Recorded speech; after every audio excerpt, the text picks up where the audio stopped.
Depuis le décès soudain de leur père, les jumelles de 7 ans, Léa et Mia, vivaient dans un manoir silencieux, baigné par les ombres de la tristesse et du deuil. Chaque nuit, les murs majestueux de la demeure semblaient résonner avec leurs sanglots étouffés. Leur mère absente depuis toujours, et un personnel distant, laissaient les enfants seuls face à une douleur qu'elles ne comprenaient pas entièrement. Les chambres, pourtant luxueuses, devenaient pour elles des prisons où le sommeil, cet échappatoire naturel, refusait de venir.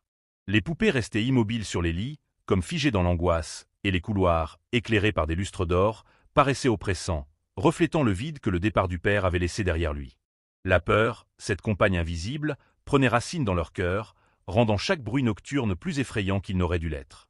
La vie dans le manoir semblait suspendue, un équilibre fragile entre le deuil et le désespoir, et chaque tentative de consolation semblait échouer. C'est dans ce contexte que le millionnaire veuf, fatigué, et pourtant impuissant, chercha désespérément une solution pour ses filles, quelqu'un qui pourrait non seulement s'occuper d'elles, mais aussi leur redonner la lumière qu'elles avaient perdue. C'est alors qu'elle est apparue, Aïcha, une jeune nounou noire au regard doux mais déterminé, aux mains expertes et au cœur débordant de compassion. Elle n'était pas là pour juger, ni pour imposer un ordre strict. Elle était là pour écouter, comprendre et reconstruire le monde brisé des jumelles. Dès son arrivée, elle observa en silence les filles, notant leurs habitudes nocturnes, leurs peurs, et même les objets qui semblaient leur procurer un semblant de réconfort. Aïcha comprit rapidement que les nuits blanches n'étaient pas seulement liées au chagrin, mais à la peur profonde de l'abandon et à l'impression d'être seule dans un immense monde de pierre et de dorures. Avec patience, elle commença à instaurer un rituel rassurant. Une lumière douce dans la chambre, une histoire racontée dans un murmure, et surtout, une présence tangible, rassurante, qui ne les quitterait pas.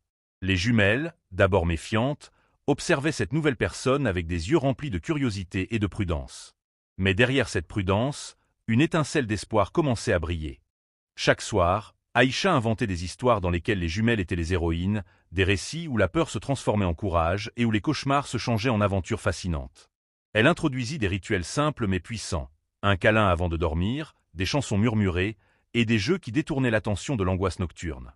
Progressivement, les jumelles commencèrent à ressentir une sécurité qu'elles n'avaient jamais connue. Elles s'endormaient en écoutant les histoires d'Aïcha, et leurs rêves, jadis tourmentés, devinrent des voyages enchantés peuplés de rires et de créatures merveilleuses. Le millionnaire veuf, témoin de ce changement miraculeux, se sentit soulagé pour la première fois depuis des mois. Aïcha n'avait pas seulement trouvé un moyen de calmer les pleurs. Elle avait introduit la magie de l'amour et de la confiance dans un monde qui semblait avoir tout perdu. La maison, autrefois froide et silencieuse, résonnait désormais de petits pas joyeux et de rires étouffés. La transformation était visible, tangible et profondément émouvante. Avec le temps, un lien unique se créa entre Aïcha et les jumelles. Elles n'étaient plus seulement ses pupilles, elles étaient ses compagnes de cœur. Elle les encourageait à exprimer leurs émotions, à parler de leur père, et à comprendre que la tristesse pouvait coexister avec le bonheur. Les filles, à leur tour, enseignaient à Aïcha la résilience et la pureté de l'innocence enfantine. Ensemble, ils recréèrent un monde dans lequel la douleur pouvait être transformée en force. Aïcha devint non seulement la nounou, mais aussi un repère émotionnel solide, un phare dans la nuit de leurs émotions tourmentées. La confiance et l'amour mutuel se révélèrent plus puissants que n'importe quel objet de luxe, et le millionnaire veuf comprit que la richesse matérielle ne pourrait jamais remplacer la richesse de l'affection sincère et de la présence aimante. Les nuits, autrefois terrifiantes, devinrent des moments de douceur et de sécurité. Finalement, les jumelles pures retrouvaient un sommeil paisible et réparateur, et avec lui, la capacité de sourire à nouveau. Elles apprirent que même après la perte la plus douloureuse, le monde pouvait offrir des cœurs bienveillants prêts à les guider et les protéger. Aïcha avait transformé non seulement leur nuit, mais aussi leur perception du monde et de l'amour.